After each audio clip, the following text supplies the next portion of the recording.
ஜானகி அந்த அம்மாவுடைய உருவத்தை பார்க்கிற பொழுது நமக்கு திரையுலகம் தாண்டி ஒரு மரியாதை.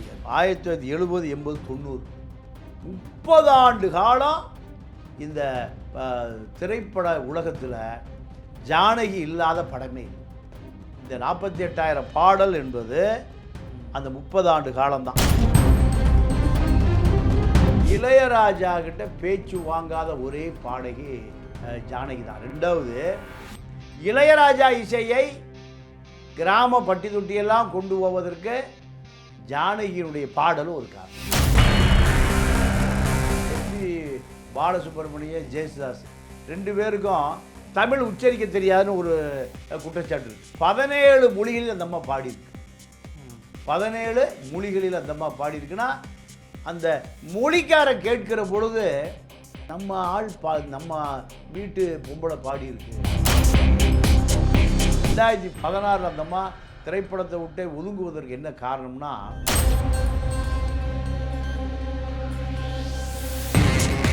இந்த அம்மா பத்மபூஷன் விருது தாமதமாக கொடுக்குறாங்க. விருதே வேண்டாம். ஏன்? இந்த விருது எனக்கு கொடுப்பதற்கு ஆச்சி மசாலா, எந்த சமையலும் ருசி தேடும் ரகசியம் 20 ரூபாய். மெரிபா பன்னீர் சோடா, ஐ ட்ரஸ்ட் மெரிபா.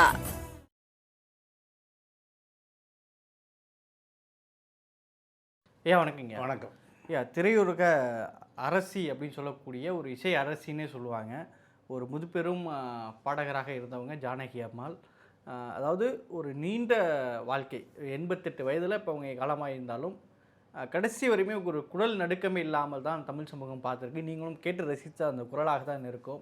இன்றைக்கு அவருடைய மறைவு தமிழ்நாடு மட்டுமல்ல, இந்தியா முழுமைக்கும் ஒரு பேர் அதிர்ச்சிக்கு ஆளாகி இருக்குது.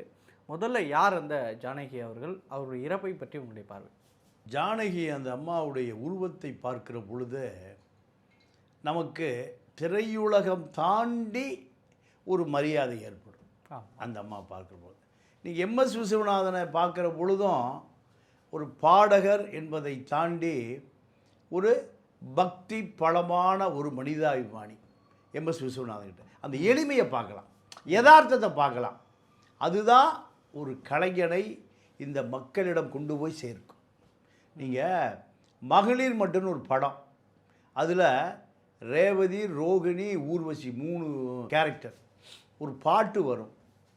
இந்த அம்மா பாடிய பாட்டு 3 பேருடைய குரல், 3 பேருடைய பாடி லாங்குவேஜ், 3 பேருடைய குரல் வளம்.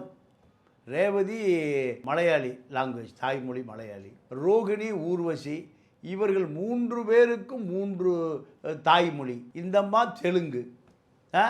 அப்போது 3 பேருடைய அந்த உணர்ச்சியினுடைய வெளிப்பாடு, 3 பேருடைய குரல் ஏற்ற இறக்கம், 3 பேருடைய உடலில் அழுத்தம்தான் மொழியாக மாறும்.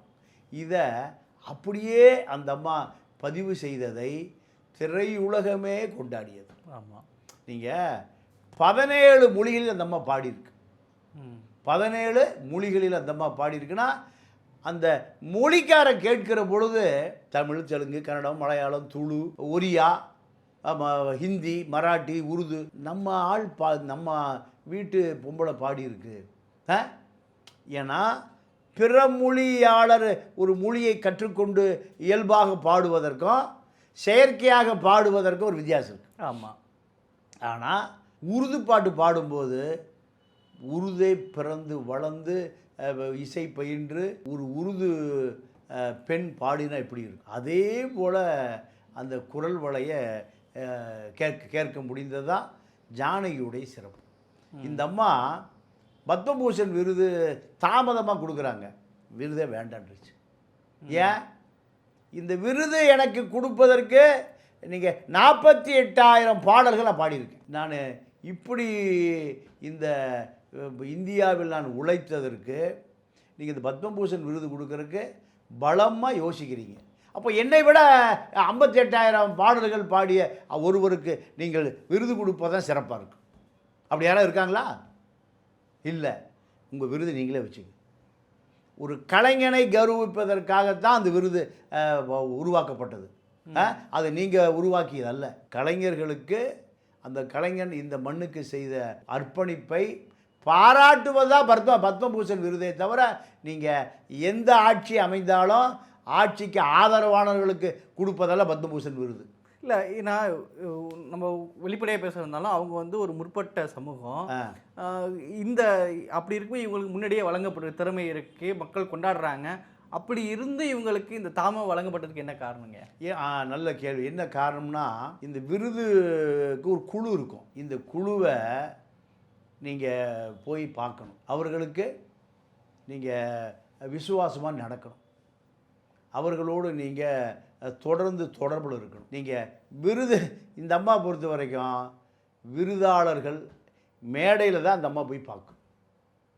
அப்போது இந்த நாட்டில் இந்த பத்மபூஷன் விருது வாங்கியவர்களுடைய விருது வாங்கியவர்களுக்கு ஒரு பெரிய கேள்விக்குறி இருக்குது. அதுக்குள்ளே நம்ம போக வேண்டாம். நீங்கள் சாகித்ய அகாடமி இருக்குது, இந்த விருதுக்கு ஒரு குழு போடுவாங்க. வைரமுத்து என்ன பண்ணுவாருன்னா, தட்டு, பட்டு புடவை, பட்டு வேட்டி, பட்டு அங்கவசரம், பழம், தங்க காயின் எடுத்துட்டு ஒவ்வொரு வீட்டுக்காக போவார். யார்?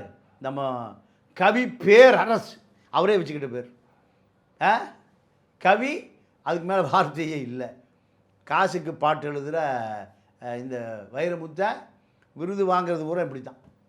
இப்போ இந்த அம்மா இது நீயே வச்சுக்க, பத்மபூஷன் விருதுக்கே இந்த அம்மா என்ன பண்ணிருச்சு, தூக்கி எனக்கு விருதே வேண்டான்னுச்சு. அதாவது இது ஒரு பிராமண குடும்பம், ஆந்திராவில் ஆச்சாரமான பிராமண குடும்பம்.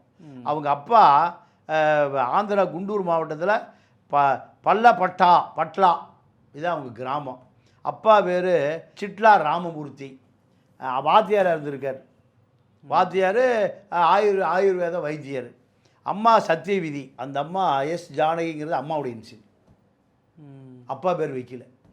ஏன்னா இந்த அம்மா தான் இந்த இவ்வளோ பெரிய உயரத்துக்கு கொண்டு வருவதற்கு தொடர்ந்து எத்தனை வயசுலேருந்து 9 வயசுலேருந்து நம்ம போராடி இருக்கு. அந்த நன்றி விசுவாசத்துக்கு தான் சத்தியவதி ஜானகி. அதாவது சிறுசில்லா அப்படின்னு ஒரு ஊரில் இந்த அம்மா வீட்டிலையே இயல்பாக பாடிட்டே இருக்குமா, சினிமா பாட்டை முணுமுணுத்துட்டே இருக்குமா. இயல்பாகவே அந்த பழக்கம் வந்துருச்சுங்கிறாங்க. விளையும் பயிர் முளையிலே தெரியுங்குவாங்க. அப்போ தான் முதல்ல அந்த அம்மாவை கொண்டு போய் சிறுசில்லாங்கிற ஒரு இடத்துல முதல் மேடையில் பாட சொல்லி விடுறாங்க. பிரபலமான பாடகர் பாடகி பாடுகிற அந்த சங்கீத நயனத்தோடு நம்ம பாடுறதை பார்த்துட்டு இந்த அம்மாவை ஒரு முழு நேர பாடகியாக மாற்ற வேண்டும் முடிவு பண்ணது அவங்க அம்மா தான். அவங்க அம்மா என்ன பண்ணுறது, நாதஸ்வர வித்வான் பைடிசாமின்னு ஒருத்தர் இருக்கார். அவர்கிட்ட கொண்டு போய் நீ நாதஸ்வரம் கற்றுக்கன்னு கொண்டு விட்டுறாங்க. விட்ட பிறகு 1957 விதியின் விளையாட்டுன்னு ஒரு படம் ஒன்று வருது. அந்த படத்தில் சுப்பையா சுப்பையா நாயுடு தான் இசையமைப்பாளர். முதல் பாட்டு அங்கே தான் அந்த அம்மா பாடுது. அந்த பாட்டு என்ன பேருனா, பெண் என் ஆசை பாடியது ஏனோன்னு ஒரு பாட்டு. 1956 ஆல் இண்டியா ரேடியோவில் ஒரு பாட்டு போட்டி. அந்த பாட்டு போட்டியில் போய் கலந்துட்டு அந்த அம்மா ஜெயிக்குது. இதுதான் இந்த திரையுலகத்தையும் பின்னணி பாடலுக்குமான தகுதியை வளர்த்து கொடுத்தது இந்த 2 அடிப்படை விஷயங்கள் தான். இல்லை, இப்போ குறிப்பாக இன்னொரு விஷயம்னா, தமிழ் சினிமாவை பொறுத்தவரையில் இளையராஜாவுடைய இசைங்கிறது ஒரு பட்டித்தொட்டி எங்கும் போனது நமக்கு தெரியும். இளையராஜாவுடைய முதல் படத்திலேயே வந்து இவங்களுடைய பாடல்கள் இருந்ததெல்லாம் சொல்லப்படுதுங்களா. இளையராஜாவுக்கு இவங்களுக்குமான அந்த பயணங்கிறது எப்படி தொடங்க? அதாவது இளையராஜா எல்லாத்தையுமே முடக்கடி பண்ணுவார். தான் ஒரு பெரிய மேஸ்ட்ரோங்குவார். மேஸ்ட்ரோவே பிளாக்ல விற்றவர், கஸ்பாரை ஏமாற்றிட்டு இந்த மாதிரி ஒரு மோசடியான நபர்.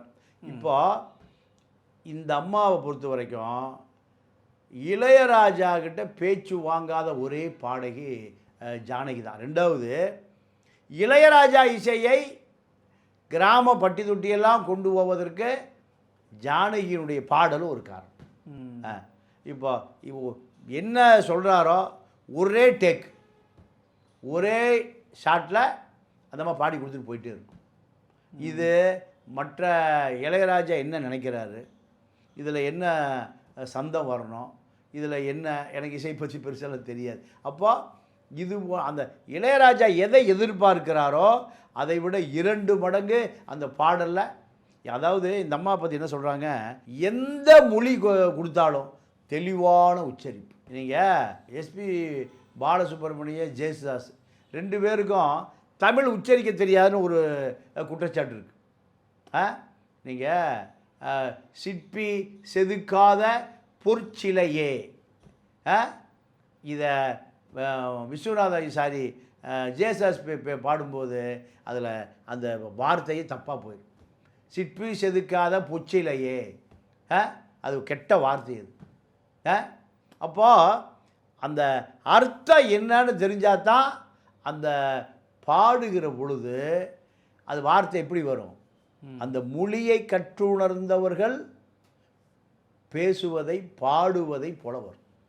இப்போ ஒரு மலையாளி தமிழ் பேசுனா எப்படி இருக்கும், ஒரு தமிழ்காரன் போய் கேரளாவில் மலையாளம் பேசுனா எப்படி இருக்கும். அது பாடலில் எதிரொலித்தால் அது எவனும் ரசிக்க மாட்டான். ஆனால் இந்த அம்மா பொறுத்த வரைக்கும் அந்த பாடலில் என்ன வார்த்தை இருக்கோ அதை உச்சரிக்கிற விதம் உணர்ச்சி பூர்வமாக இருக்குமா. அப்போ அந்த அம்மா இதெல்லாம் கவனம் எடுத்திருக்கு.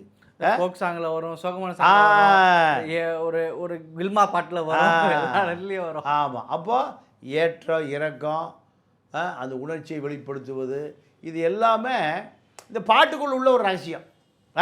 அதாவது இந்த அம்மாவுடைய அந்த இப்போ 48,000 பாடலுங்கிறது சாதாரண விஷயம் இல்லை. ஆமாம். இதுவரைக்கும் அந்த அம்மா இப்போ பாடுறதை கொஞ்சம் நாள் நிறுத்திடுச்சு. வேண்டாம், பேரு புகழோடு இருக்கிறேன், எனக்கு போதும், இந்த ஃபீல்டே வேணான்னு ஒதுங்கிருச்சு. அப்போது இந்த அம்மாவை பொறுத்த வரைக்கும் இந்த பாடகி என்கின்ற அந்த தகுதியை நிலைநிறுத்துவதற்கு கடுமையாக உழைச்சிருக்கு. இப்போது அவங்க பாடலை நிறுத்திக்கிட்டாங்கன்னு சொன்னீங்கல்ல ஒரு கட்டத்துக்கு மேலே, அதுக்கு பல காரணங்கள் பேசப்படுது. ஒன்று அவருடைய தனிப்பட்ட வாழ்க்கையில் மகன் இழப்பு, கணவருடைய இழப்புக்கு அப்புறம்லாம் இப்போ அது என்னங்க, அவங்களுடைய குடும்ப சம்மந்தமானது என்னங்கய்யா? இல்லை, அதாவது அவருடைய கணவர் பேர் ராம் பிரசாத். அவர் இந்த அம்மா பாடுகிற பொது மேடைகளில் பூரா வரிசையில் உட்காந்துருப்பார். ஒரு தொழிலதிபர். அப்போ இந்த அம்மா மீது ஒரு பெரிய ஈர்ப்பு. அப்போ ராம் பிரசாத்தை 1959 திருமணம் பண்ணிக்கிச்சு. திருமணம் பண்ணிய பிறகு நீங்கள் ஏங்க போய் உங்கள் தொழிலை பார்க்குறீங்க, அதை விட்டுட்டு என்னுடைய வருமானத்தை மட்டும் பாருங்கள். கலை சேவையாகவும் இருக்குது, வருமானமும் வருது. அதனால் அவரே இந்த பாட்டு சம்பந்தமான ஆல்பம் போடுறது, கச்சேரிக்கு போகிறது, அது அவர் மேனேஜராகவே மாறி போயிட்டார். ஒரு காலகட்டத்தில் இந்த அம்மா இவ்வளோ பெரிய உயரத்துக்கு வருவதற்கு இந்த 48,000 பாடல், சினிமா கம்பெனி எல்லாம் எந்த குழப்பம் இல்லாமல், 12ஆம் தேதி இந்த ஷூட்டிங்கு, 13ஆம் தேதினா இந்த பாடல், காலையில் அது இது, எந்த குழப்பம் வராமல் இது 1959 நகருவதற்கும் ராம் பிரசாத் தான் காரணம். எந்த குழப்பம் இல்லை. காலையில் ஒரு ஷெட்யூல்டு, மத்தியானம் ஒரு ஷெட்யூல்டு, சாயங்காலம் ஒரு ஷெட்யூல்டு. 4னா 4ஆக பிரிச்சுக்குவார், 5னா 5ஆக பிரிச்சுக்குவார். அப்போது இதை வேறு யார் இருந்தாலும் பல குழப்பம் வந்திருக்கும். இது அந்த அம்மாவுக்கு ஒரு பெரும் பேராகவே நம்ம பல இடங்களில் சொல்லியிருக்கு. ராம் பிரசாத் வல்லினா எனக்கு கணவராகவும் இருந்தார், நல்ல தந்தையாகவும் இருந்தார், நல்ல என்னுடைய மேனேஜராகவும் இருந்தார், எனக்கு நல்ல வழிகாட்டியாகவும் இருந்தாருங்குது. அப்போ இந்த அம்மாவுடைய உயரத்துக்கு காரணம் ராம் பிரசாத் என்பதை அந்த அம்மா தெளிவாகவே சொல்லுது.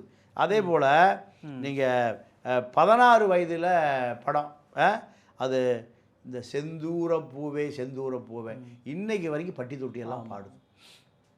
ஜானகியை தவிர யார் இதை பாடியிருந்தாலும்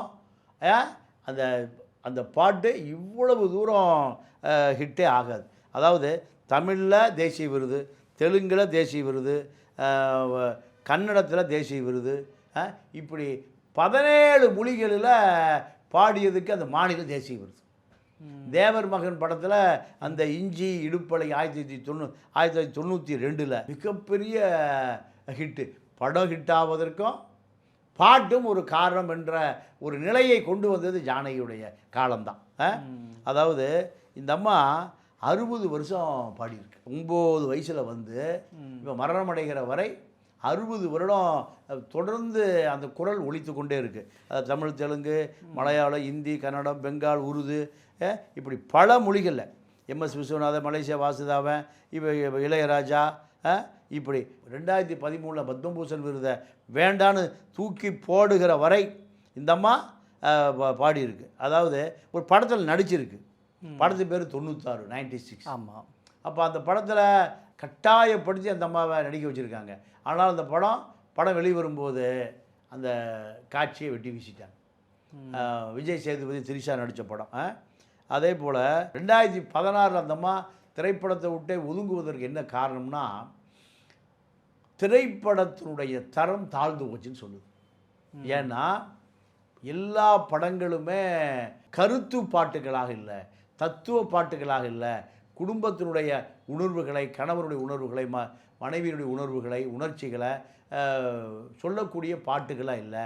எல்லாமே நீங்கள் முக்கள் முனங்கள் பாட்டுக்கெல்லாம் மொழி தெரியாமல், மியூசிக் புரியாமல், நவீன தொழில்நுட்பத்தினுடைய பாதிப்பு நான் தேவையே இல்லை. பல பாடல்கள் என்பது அடிக்கிற மியூசிக், ராக் மியூசிக், என்னுடைய குரலை காணாமல் போயிடுது. என்னுடைய பல பாட்டு அப்படி தானே வருது. அதனால் நான் பேரும் புகழ் இருப்பதோடு ஒதுங்கிக்கிறேன். இப்போ நான் இந்த புது யுகத்துக்கு போனேன்னா நான் காணாமல் போயிடுவேன். என்னுடைய இசையும் என்னுடைய குரலும் அதில் அமுக்கப்படும். அந்த இசை தான் மேலோங்கி இருக்கும்.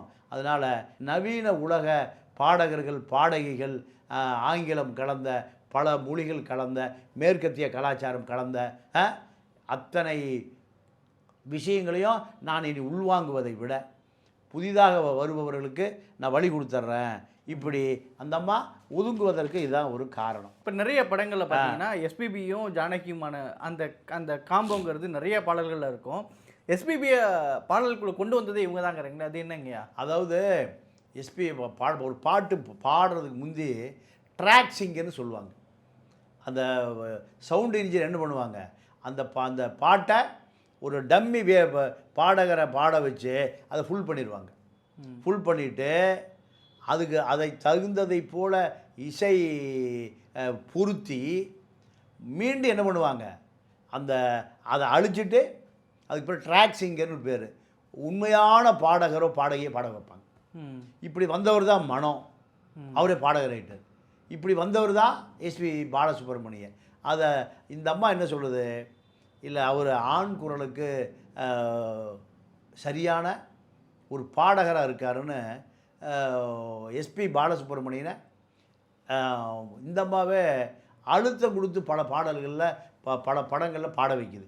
அதுவே அவரை ஒரு புகழ்பெற்ற பாடகராக மாறியதற்கு ஜானகி ஆரம்பத்திலேயே அனுமதித்ததனுடைய காரணம்தான். இல்லைங்க வேண்டாம், நீங்கள் பழைய நல்ல பாடகரை பாட வைங்க, தொழில்முறை பாடகரை பாட வைங்கன்னா இது போன்ற புதியவர்கள்லாம் வந்திருப்பதற்கு வாய்ப்பே இல்லை. அதே போல் இந்த அவதாரம் படத்தில் தென்றல் வந்து தீண்டும் போது என்ன வண்ணமோ அந்த பாட்டை ரொம்ப கஷ்டப்பட்டு தான் பாடணுமா. ஏன்னா ஒரு கலைஞர்களை பற்றிய கதை அது. ஆமாம். அதில் இந்த அம்மா இந்த பாட்டை ஒரே டேக்கில் பாடி கொடுத்துட்டு போயிடுச்சான். எப்படி இந்த அம்மா ஒரு 3 டேக் வாங்கினு அதற்கு உண்டான ஏற்பாடோடு இருந்தாங்களாம். ஆனால் அந்த அம்மா அதை சாதாரணமாக சுண்டி வரலை தூக்கி வீசிட்டு போயிடுச்சுன்னு அமைத்தவர்கள், அந்த ட்ராக் சிங்கர், அந்த படக்குழு பூராமே மூக்கின் மீது விரலை வைத்த பாடல் அது. அதே போல் இளையராஜா இசையில் தளபதி படம் சுந்தரி கண்ணால் ஒரு செய்தி, அந்த பாட்டும் திரையுலகினர் எதிர்பார்க்காத வெற்றி. அதே போல் குணா படத்தில் கண்மணி அன்போடு நான் எழுதும் கடிதம், அதாவது யூத்துக்கு இதெல்லாம் காலத்தில் அழியாத அதுதான் ஜானகி. அலைகள் ஓய்வதில்லை. அப்போ பாரதிராஜா ஸ்கூலில் படிக்கும்போது லவ் பண்ணலான்னு கற்றுக் கொடுத்த படம் அது.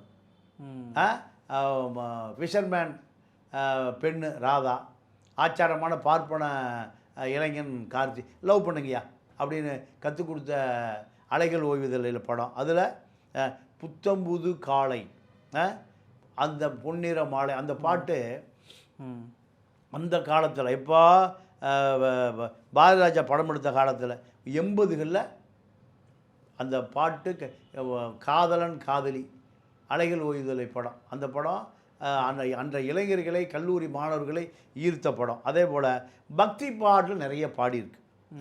மாதா உன் கோயிலிலே, அது இன்றைக்கி எல்லா இடங்களிலும் அந்த பாட்டு பார்க்கப்படுகிறது. அதே போல் அம்மா கருமாரி, அம்மா மகமாயி, அதுவும் அந்த அம்மா அந்த பக்தி பாடலாம் பாடணும்னா ஒரு வாரம் விரதம் இருக்குமா, ஒரு நேரம் மட்டும் சாப்பிட்டுட்டு. இல்லை, அதாவது பார்ப்பனர்கள் வந்து எளிய மக்களுடைய மாரியம்மன் இதெல்லாம் பாட மாட்டாங்க, அதையெல்லாம் உடச்சி. ஏன்னா அதாவது அன்னைக்கு திரைப்பட உலகம் எதை எதிர்பார்க்கிறதோ, எதை வரவேற்கிறதோ, அதை அந்த அம்மா தன்னை அதவாக மாற்றி கொண்டதான் அந்த அம்மாவுடைய சிறப்பு. கலைக்கு நேர்மையாக அதுதான். அதே போல் 1970, 80, 90 30 ஆண்டு காலம் இந்த திரைப்பட உலகத்தில் ஜானகி இல்லாத படமே இல்லை. 70, 80, 90 30 ஆண்டு காலம். இந்த 48,000 பாடல் என்பது அந்த 30 ஆண்டு காலம்தான். அதாவது இப்போ இந்த அம்மா என்ன பண்ணுதுன்னு கேட்டிங்கன்னா, 1999 கணவர் இறந்துட்டார். மகன் முரளி கிருஷ்ணா தான் தன்னுடைய எதிர்காலம்னு சொல்லி அந்த அம்மா திரைப்படத்துறையை நேசிப்பதை விட அந்த மகனை நேசிக்குது. ஆமாம், அவனுக்கு ஒரு பெரிய எதிர்காலம் உருவாக்கி கொடுக்கணும்னு அந்த அம்மா ரொம்ப கவனம் எடுத்துக்குது. இருந்தாலும் அது பெரிய அளவில் அந்த மகன் நீங்கள் திரைப்படத்துறையில் பெரிய அளவில் சோபிக்கிறேங்கிற வருத்தம் அந்த அம்மாவுக்கு இருக்குது. அதான் படத்தில் நடிக்க வச்சாங்க, பெருசாக வரலைங்கிறது இருக்குது. ரெண்டாவது அந்த அம்மா என்ன பண்ணுதுன்னா, நாங்களாம் இறந்த பிறகு எங்கள் குடும்பத்துக்கு ஒரு ராயல்ட்டி வரணும், நாங்கள் பாடுற பாட்டுக்கு இந்த ராயல்ட்டி வரணும்னு விரும்பி பல முயற்சி பண்ணுது. கடைசி வரைக்கும் அது, ஏன்னா பாடுறதுக்கு பணம் கொடுத்துட்றீங்க, அதோடு முடிஞ்சு போச்சு. இந்த சிஸ்டம் யார் கொண்டு வந்தது? இசைத்தட்டு விற்பனையாளர்கள் கொண்டு வந்தது. ஆனால் நாங்கள் வறுமையில் இருந்தால் எங்களுடைய எதிர்காலம் வறுமையில் போயிடும்.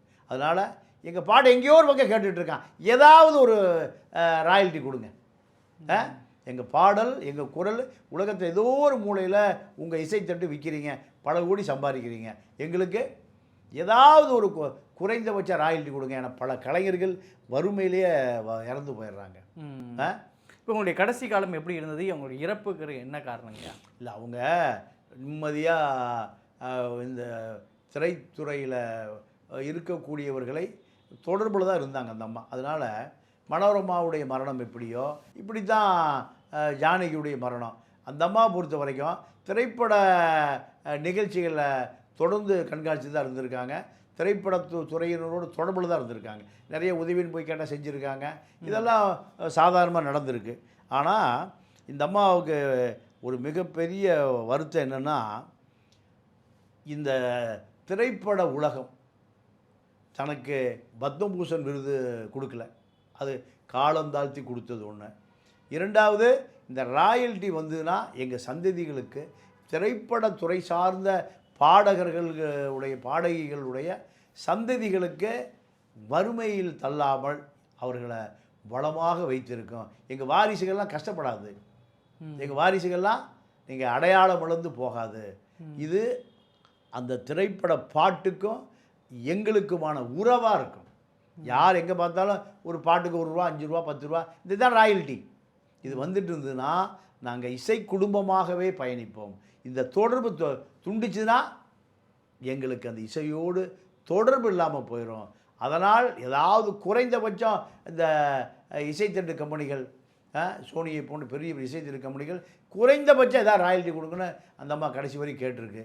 ஆனால் அது அந்த அம்மா நிறைவேறாத ஆசை. அப்போ அந்த அம்மாவுக்கு ரொம்ப சந்தோஷமான பாட்டு எதுனா, அம்மா அம்மா நீ எங்கே அம்மா, உன்னை விட்டால் எனக்கு யாரும் அம்மா. இதை ஏடிமுகார் ஜெயலலிதாவை அம்மாவை போட்டு இந்த பாட்டை கேட்பான். அப்போ இந்த அம்மா வெளியில் கார்களில் போகும்போது அதிமுக மேடைகளில் அந்த பாட்டு பாடுமா. அப்போ அந்த அம்மா காரை நிறுத்தி கேட்குமா, நான் என்னை பெற்ற அம்மாவை பற்றி பாடினேன், கட்சிக்காரங்க பூரா அவங்க அம்மாவை பற்றி பாடுறாங்க, இந்த பாட்டை கேட்டுட்டு அப்புறம் போகுமா. இதுதான் அந்த அம்மாவுடைய கடைசி கால வாழ்வு. ஜானகி அவர்களுடைய இறப்பு ஒரு இந்தியாவில் ஒரு பேர் அதிர்ச்சியை ஏற்படுத்தியிருந்தாலும் அவர்களுக்கு பின்னணி அவர் தமிழ் சினிமா மட்டும் இந்திய சினிமாவில் என்ன மாதிரி மாற்றங்களை செஞ்சாங்க, வெளியே வராத பல விஷயங்கள் நிறையவற்றை பகிர்ந்துருக்கீங்க. கருத்துக்கு நிறுத்தி நன்றி. நன்றி, வணக்கம். ஆச்சி மசாலா எந்த சமையலும் ருசி தேடும் ரகசியம் 20 ரூபாய். மெரிபா பன்னீர் சோடா. I trust மெரிபா.